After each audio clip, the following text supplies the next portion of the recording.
starting on the Chiefs side, only 3 players for the Chiefs have scored in the playoffs. That's Pacheco, Kelsey, and Rashee Rice. So Pacheco, Yeah. if you do shop around, there is a minus 120 out there. 2+ is 5-1. He scored in all 3 playoff games, 6 of the last 7 in the regular season. And of course, we all know the narrative that the Niners have struggled against the run. 182 yards on the ground that they gave up to the Lions. The week before that, 108 rushing to Aaron Jones. So Pacheco minus 120 seems like a pretty good bet to me. Of the 3, with odds as part of it, Pacheco 125, Kelsey, you can find plus money out there, plus 105, and Rice plus 140. If I had to bet one, I'd probably go Pacheco 2. But, the value makes me think that Rice is a decent look. Rice had more red zone targets this year than Kelsey, which is probably surprising to some people. In this big spot, are some of the no-name receivers going to be involved? I would say no. Like we could see it at the end. Mahomes was going away. He wasn't playing, right?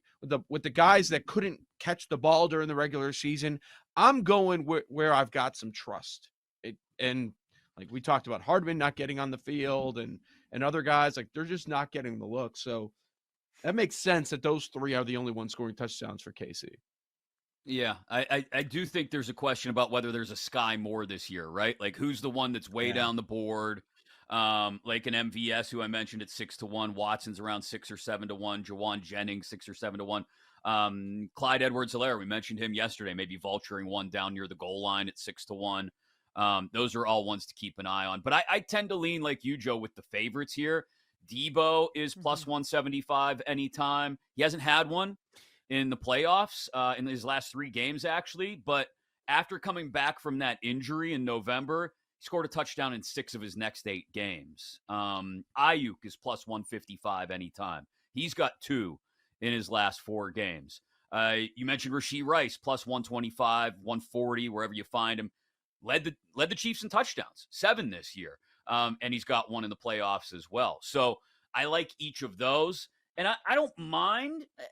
Tell me what you think about this, Joe. Parlaying some of these touchdown favorites, right? Like I parlay CMC and Pacheco, for example. I get plus 150, 160. I parlay CMC and Kelsey. I'm up almost to 2-1. If we really like the touchdowns to land in the hands of the known names or the favorites, I don't know if I hate the idea of putting something on one of those 2, touchdown scorer parlays. I love this Debo number. It doesn't make a lot of sense. Like BetMGM is the best one in the market by far, and I don't expect that to last. It's probably going to come down a little bit. It's plus 175. That's the same number as Kittle. It's a better number, meaning Ayuk is favored by more to get a touchdown at plus 155, best number I see. That doesn't make a lot of sense to me. This year, Debo has double the red zone targets of Ayuk. 18 for Debo, 9 for Ayuk. And then with Debo, you also have the threat of running the ball in as well. Yeah. He had 9 red zone rushes this season. And so, the big game he had in the NFC Championship, I think a lot of signs point to Debo. So I love that. I'm getting almost 2-1 on Debo just to get into the end zone. It's pretty good.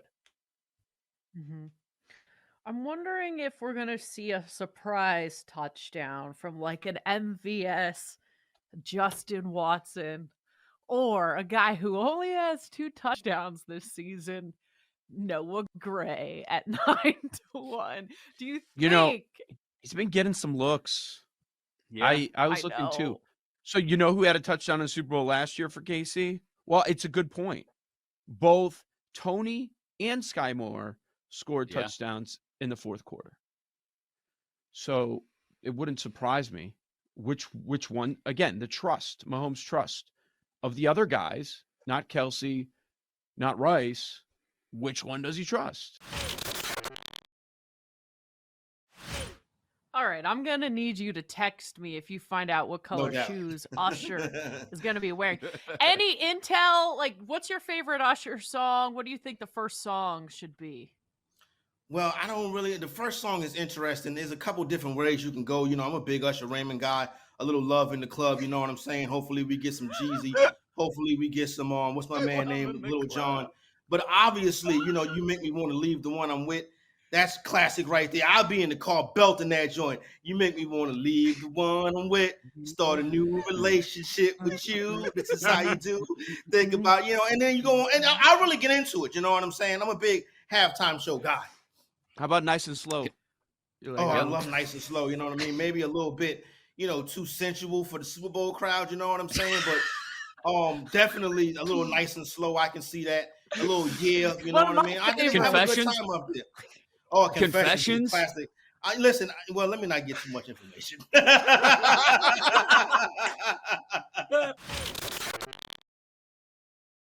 We have to get over the idea of the use of the term game manager as some sort of insult. Dilfer. It's not You're necessarily. Dilfer.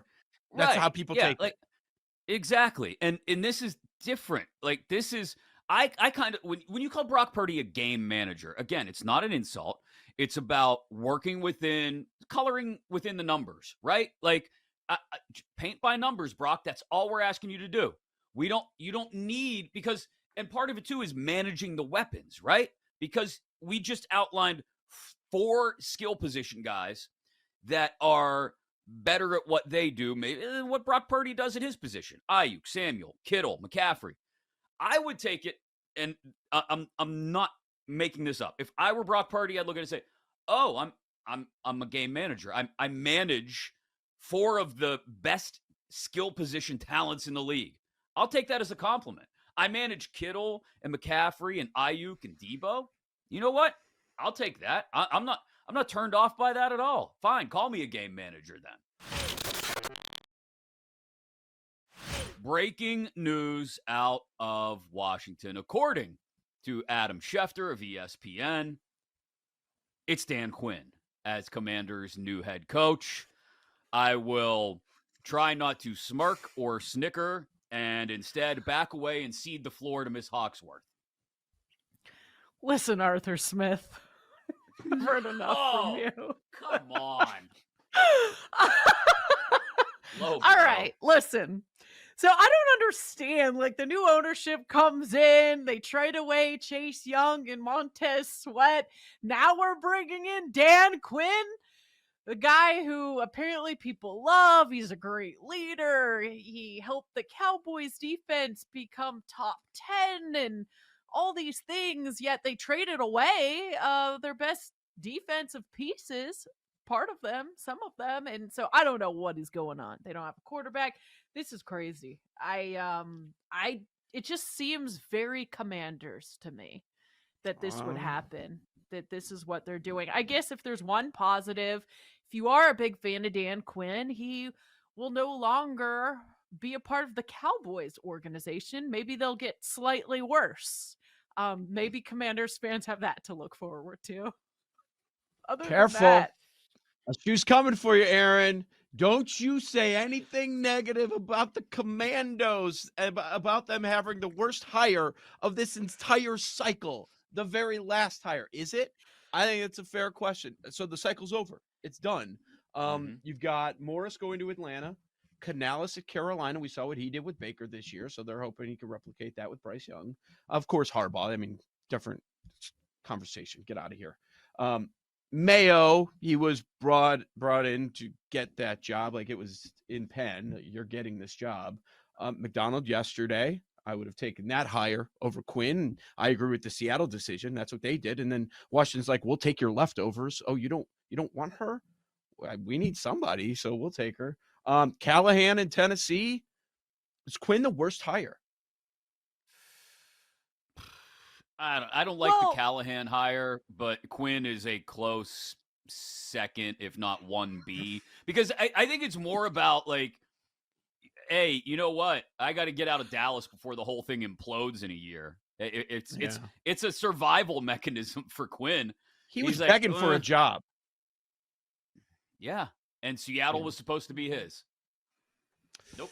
Defensive guy to defensive guy when you go to Rivera to Quinn. This is something you don't see. Like you usually it flips. Sometimes you go offense to offense, but you It's don't 'cause go they from had no defense choice. to defense because nobody wanted them, right? Yeah. We were laughing about the idea of Bieniemy. They wanted nothing to do with him during the regular season, but then they might have to go crawling back to him after the season because nobody wants to go there. I mean, that's the reality. So you bring in a defensive guy, and the biggest move, a bigger move than the head coaching hire, is which quarterback they take at the top of the draft.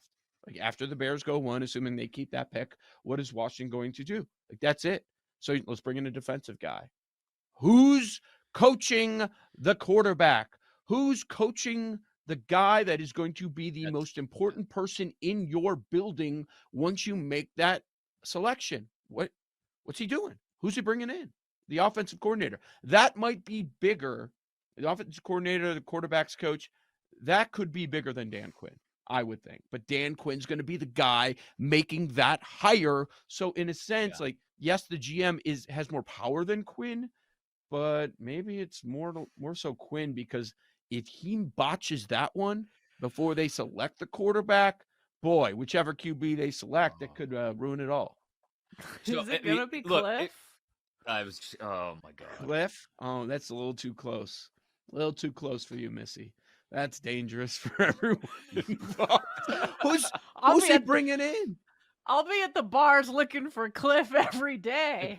I've seen happy Cliff hour? in person. He's a good-looking And? dude. I'm just saying. I watch it for Oh. the content.